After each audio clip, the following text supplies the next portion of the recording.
যারা travel influencer YouTube channel চালাচ্ছে, তারা দেশের বিদেশের পৃথিবীর বিভিন্ন জায়গার সমস্ত কিছু দেখাচ্ছে।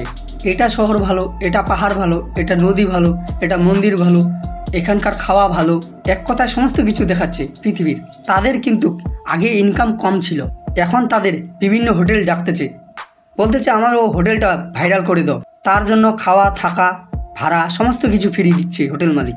আরেকটা নতুন খবর ট্রাভেল ইনফ্লুয়েন্সারদের জন্য শুরু হলো, এখন তাদেরকে বিভিন্ন দেশ ডাকতেছে, তো আমার দেশটা ভাইরাল করে দাও। প্রতিটা দেশের সরকার তো চাইবে আমার দেশটা ভাইরাল হয়ে যাক। যদি ভাইরাল হয়ে যায়, বিভিন্ন দেশ থেকে ঘুরতে লোক আসবে, ট্যুরিস্ট, তার জন্য সমস্ত কিছু ফিরিয়ে দিচ্ছে সেখানকার সরকার। এই ধরনের ইউটিউবারদের বন্ধুরা, আপনাদের কাদের কাদের এই ধরনের ট্রাভেল ইনফ্লুয়েন্সার হওয়ার ইচ্ছা আছে? কিন্তু এটা ধ্যান রাখবেন, অল্প সময়ে বেশি টাকা কামার জন্য গেদ্দারি করবেন না।